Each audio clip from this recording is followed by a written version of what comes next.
គម្រោងដែលយើងកំពុងបង្ហាញនេះមានឈ្មោះថាក្រោមដីដែលនិយាយអំពីទឹកក្រោមដីចាហើយគោលបំណងគឺយើងចង់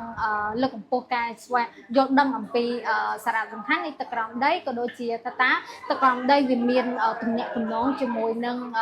ភូមិសាស្ត្រហើយនិងប្រវត្តិសាស្ត្រកម្ពុជាយ៉ាងណាដែរចឹងសម្រាប់គម្រោងនេះគឺខ្ញុំចាប់ផ្ដើមប្រហែលជាមួយឆ្នាំមកហើយថ្ងៃនេះគឺយើងដាក់បង្ហាញពីការងារដែលខ្ញុំបានធ្វើកន្លងមកក្នុងមួយឆ្នាំហ្នឹងហើយការងារនេះនឹងបង្ហាញ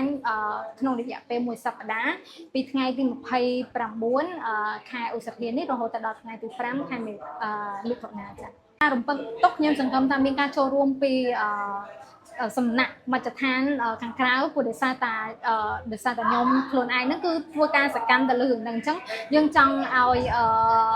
មជ្ឈដ្ឋានខាងក្រៅគឺគាត់បានជ្រាបពីសារៈសំខាន់នៃទឹកក្រោមដីពិសេសគឺយើងប្រើប្រាស់បច្ចេកវិទ្យាមួយចំនួនដែលsupport ឬក៏ផ្គត់ផ្គង់ទៅលើគំនិតដែលយើងចង់បង្ហាញពីសារៈសំខាន់នៃទឹកក្រោមដីសម្រាប់គម្រោងនេះព្រោះដោយសារតែខ្ញុំនិយាយភាគច្រើនពីសារៈសំខាន់ពីភាពមានប្រយោជន៍អញ្ចឹងខ្ញុំអត់សូវផ្ដោតសំខាន់ពីបញ្ហាជាច្រើនខ្ញុំគិតថាពេលខ្លះប្រហែលជាយើងអាចងាកមកមើលពីសារៈសំខាន់នៃរបស់មួយជាជាងបញ្ហានៃរបស់មួយនេះអញ្ចឹងដើម្បីឲ្យតម្លៃនៃរបស់មួយហ្នឹងគឺតើតែយើងដឹងពីសារៈសំខាន់នៃរបស់វាចាអញ្ចឹងខ្ញុំគិតថាប្រហែលជាយើងគួរតែដល់ទៅឬក៏ផ្ដោតទៅភាព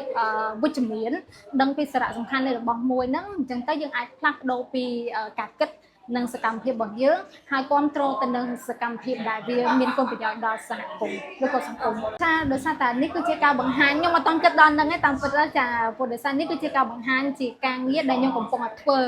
ចាអញ្ចឹងខ្ញុំនឹងអភិវឌ្ឍការងារនេះបន្ថែមទៀតហើយសង្ឃឹមថាមានការចូលរួមពីមជ្ឈដ្ឋានខាងក្រៅនៅពេលដែលពួកគាត់ឃើញការងាររបស់ខ្ញុំថាគាត់អាចចាប់អារម្មណ៍ហើយមួយទៀតនៅពេលដែលខ្ញុំអភិវឌ្ឍការងារនេះឲ្យខ្លាំងជាងនឹងខ្ញុំនឹងអាចថា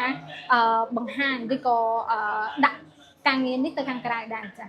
សង្ឃឹមថាអ្នកទាំងអស់គ្នាអាចមកចូលរួមមើលនៅការដាក់បង្ហាញនេះពីថ្ងៃនេះរហូតដល់ថ្ងៃទី5ខែក្រោយចា